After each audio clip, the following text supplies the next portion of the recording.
And the DCI Director were supposed to come to court with two things: either to produce the subject, who is Mr. Ndiangui, or to come in persons and explain the reasons as to why they can't produce him.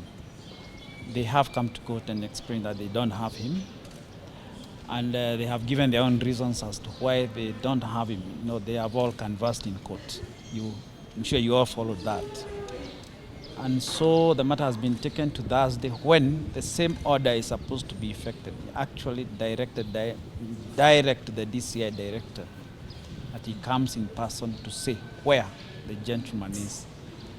That so far so good. We think there's a delay in that back and forth, but we must say that having had our time and our day in court, the family is happy about that progress. We can't fault the court. We can only say that so far the judge has heard and has expressed himself as much. He hasn't made a finding, but he has also expressed those feelings that, look, this is a guy who is missing and he can't have escaped out of this country. He must be somewhere, and that's why he has issued those directions that the DCI comes here and explains all that. We hope as a family that he's well, that he's alive. He knows where he is. He's with them. He is the one who knows where he is, and those who have him know where he is. So us as a family can only hope that he is well and alive, and that's what we are looking forward to.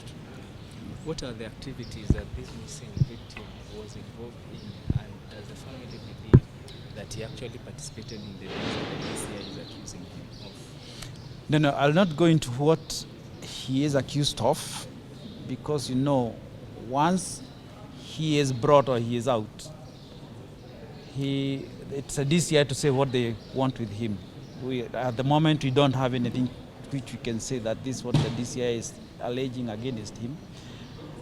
I wouldn't even be in a position to speak for him, because what you are now asking me is to speak on his behalf. If there is anything that he did or he did not do, it's for him to come and say in court. It's for the police or the DCI to come and tell the court if they want to charge him. I can't also talk about what he was doing in life. He is still a subject for litigation in this court, in this case. I may say he was doing this only for him to say, no, I was not doing that. So you see where I am in my predicament. So I think the best point to stop at right now is the fact that he is missing. And there is an order of the court for the police and the topmost investigator to come here and tell us where he is. That is, I think that's the farthest we can go in this matter at this particular time and moment. Yes. Any other question? Maybe just one question, Wakili. Thank you so much. Yesterday, the DCI Director stated that he was a person of interest. I'm using the exact. I don't know why he used that particular tense in terms of using a past tense instead of especially saying that he was a person of interest and he should see them. Okay. Does the family believe that he was a person of interest for the law authority? Well, you're talking about a gentleman who is 30-something years, 31 years. 31 years. He lives away from the other family. And there are reasons as to why they may think they were looking for him. You have heard all that in court. They went to his house, they broke into it. They are arguing he was not there when they were breaking in. And generally, they have said they were looking for him. It's for them now to come and tell us why they were looking for him. And we are splitting this into two. First, he is a person who is missing. The first thing as police that you should do is to look for the person who is missing. Okay? You don't suspend one part of your responsibility to pursue another. He is a missing person. Tell us what you have done to look for him. Now, once you have him, now it's upon you now to go to the second phase of it. Now you can prefer whatever charges you have. And when that time comes, you'll now tell us, this is why we were looking for him, this is why he was a person of interest, this is what we are going to do with him, and then we can cross that bridge. isn't it? I think that's the best way. For now, let's not go into what the DCI was saying about him. In any case, they have said it in their affidavit in the court here, and we are waiting for them to produce him, then tell us this is the reason as to why we are looking for him in the first instance. Okay, maybe just last from me. Sure. I believe this narration from the DCI by saying that he was last seen by unidentified people, 2 women and 1 gentleman. Are these people known to the family, and does the family take that narrative? No, they are not people who are not the family. In fact, we have said that clearly. The very people who came and said that he was accompanied by 3 people are the ones who should tell us, have you investigated to find out who these people are? In fact, our position is that they may just be part of you. Okay? You are the one who came up with the information. Tell us, have you tried to find out whom they are? Have you brought any evidence that can say, this is how far we have moved in trying to do that investigation? And that's why we want the DCI, the head of the DCI, to come and tell us, this is what we have done, this is what we have not done. And I'm sure they will do that in the course of time.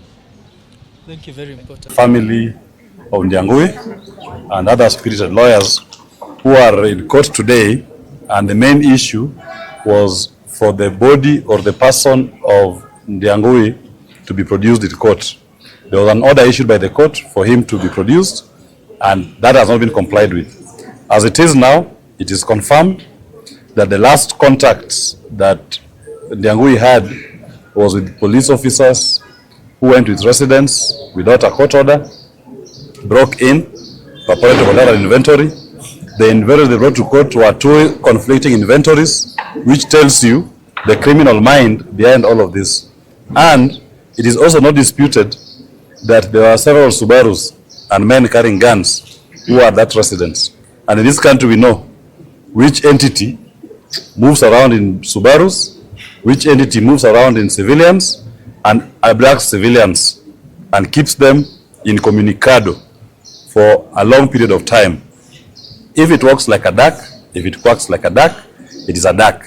It is DCI and the security agencies that have taken Ndiangui, and now the court has ordered the DCI head, Amin, to come to court on the 3rd of July for him to explain why he cannot produce Ndiangui to be released to his family.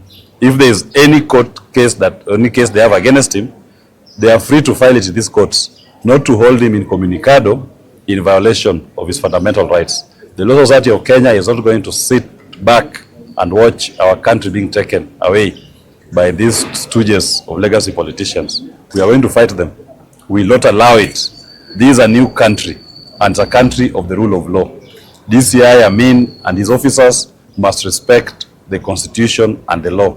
This idea of moving around in Subarus, in civilian, bearing arms to intimidate, to abduct civilians must stop. This should be the last case where we are witnessing this. In fact, next, we should now be seeking action against these particular officers. And I must say, when the police stop operating in accordance with the law, they are no longer police officers. They are now criminals occupying public office, and we may end up dealing with them as such, as criminals who need to face the full wrath of the law. Thank you. Our newest member of the bar, who has also joined us and must say something. Thank you very much. I want to say that the DCI and the IG acted in contempt of the court, and it is just in order that they should be jailed for that matter, or rather fined. It is sad if the DCI and the IG can be in contempt of the court, yet they arrest people on a daily basis and they want them to be processed and prosecuted in court. The DCI has decided that there's nothing about prosecution, and they've started persecution. They are persecuting Kenyans, they are abducting Kenyans, they are killing Kenyans. We as leaders, as advocates of Ndiangui Kinyagia, we will not stop here. We want to pursue this matter to its logical end. We want this matter to be the last matter of abduction in this country. We want people to learn lessons.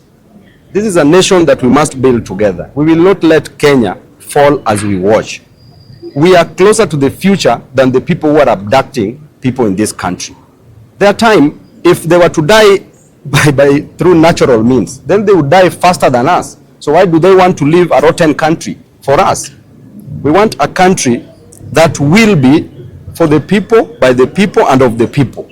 And as we speak, we are aware that the DCI abducted Kinyagia, and we want the DCI to release him unconditionally or present him before a competent court of law. Thank you very much, and I urge Kenyans to continue with the spirit of fighting this government, because it is a defunct government. Asante.